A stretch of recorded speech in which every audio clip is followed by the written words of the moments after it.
की प्रेम जास्त सोपं आहे की ईर्ष्या जास्त सोपी आहे?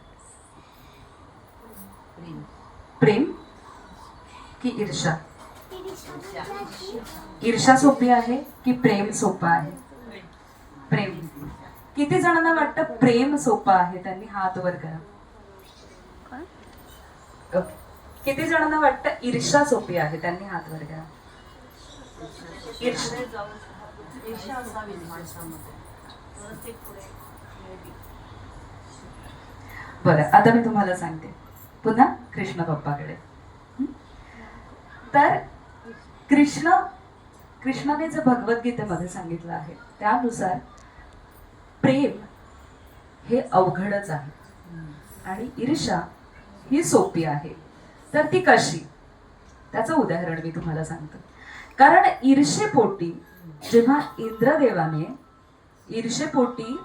इंद्रदेवाने पाऊस पाडला होता तर सगळ्यांना वाचवायला कृष्ण बाप्पाने कोणता डोंगर उचलला होता?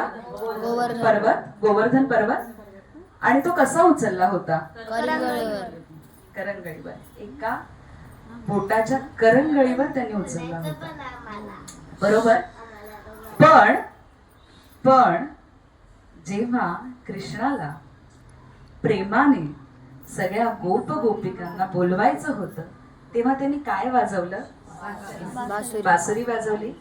आणि ती बासरी वाजवताना त्याने सगळ्या बोटांचा वापर केला.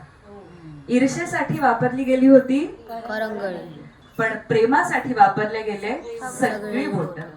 तर म्हणूनच ईर्ष्या आणि प्रेम ह्याच्यात जर काय सोपं असेल तर आहे ती ईर्ष्या.